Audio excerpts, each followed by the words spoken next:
All right, welcome back, everyone. We are here with part 2 of the Matchday 1 group stage predictions.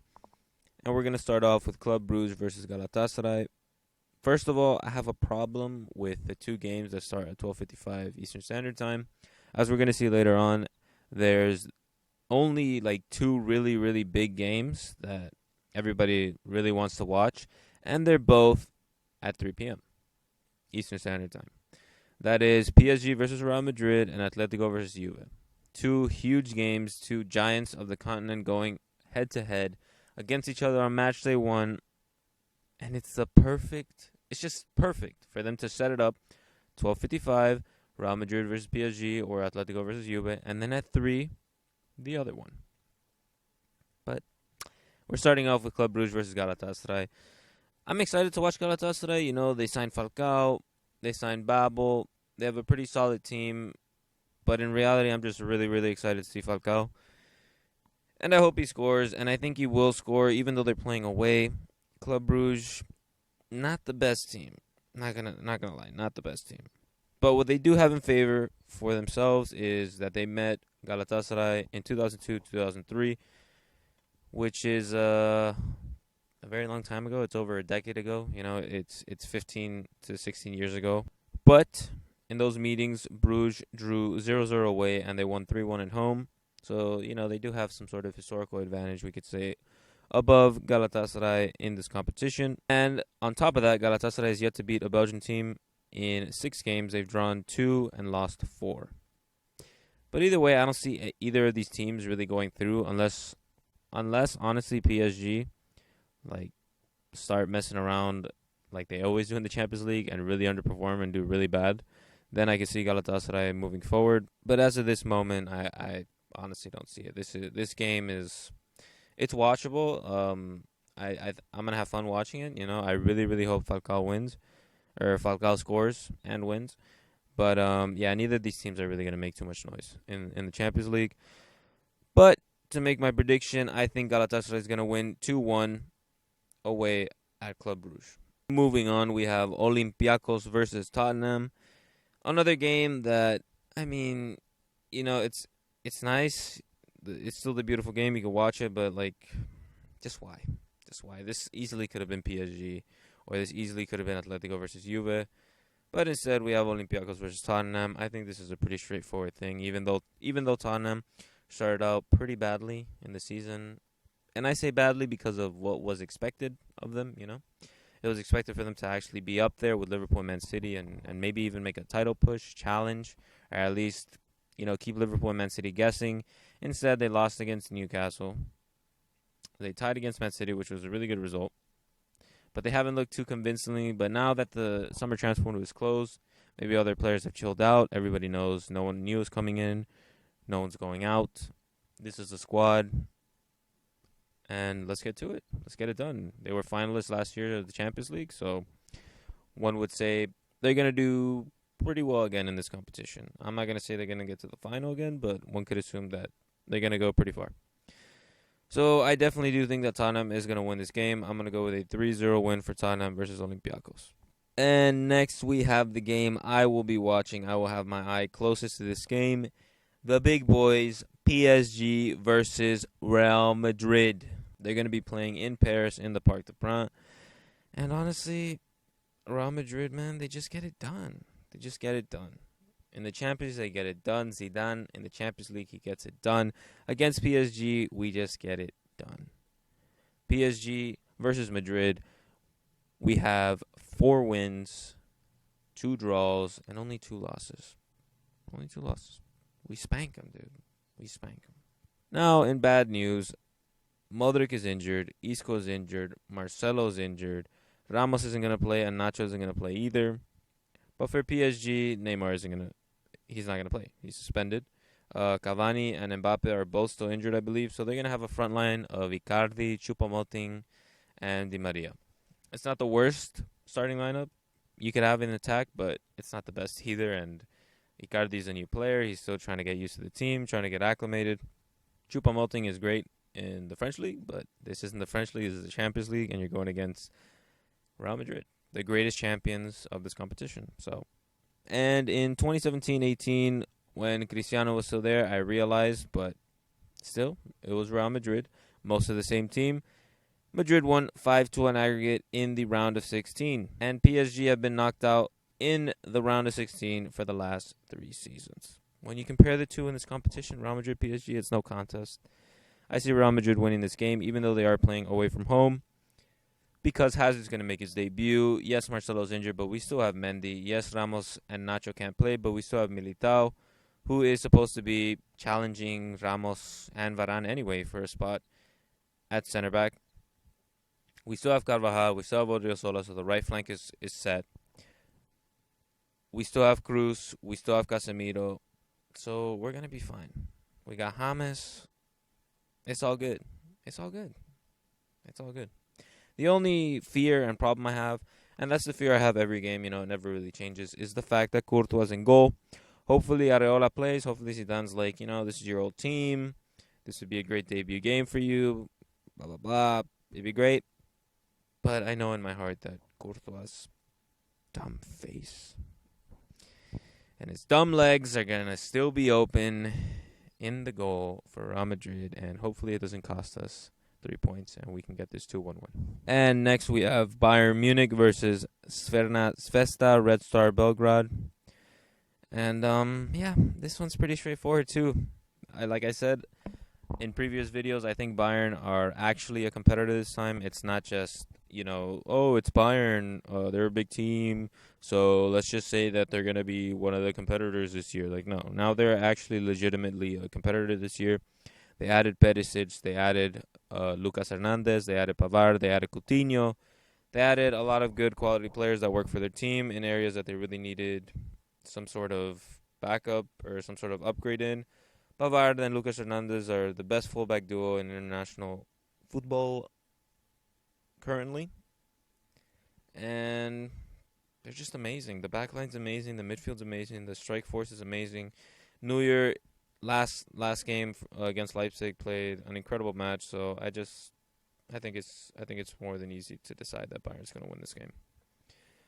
I don't know by how much, but I'm assuming it's going to be by a lot. So I'm going to go with a 4-0 win with Bayern because it's just these two teams are way too far apart from each other for it not to be a huge scoreline in favor of Bayern. And next we have Dinamo Zagreb versus Atalanta. And this is, of course, Manchester City's group, the easiest group by far in the league. Of course, Manchester City just always get the easiest groups. And this is one of the games in that group in Dinamo Zagreb and Atalanta. And I just see this as, I'm sorry, but besides Dinamo Zagreb fans and Atalanta fans, who's going to watch this? Who's going to watch this? I just don't know. There's PSG and Real Madrid going on. There's Atletico and Juve going on.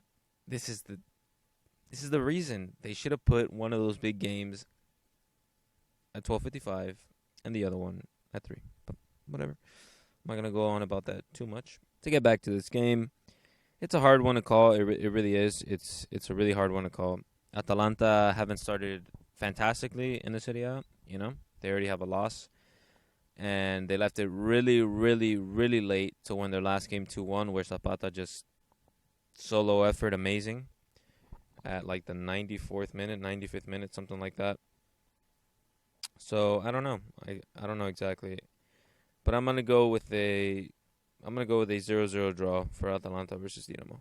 And possibly the most controversial game in this entire group stage in the Champions League for the past 3 seasons. We see it again. Man City and Shakhtar face off in the group stage.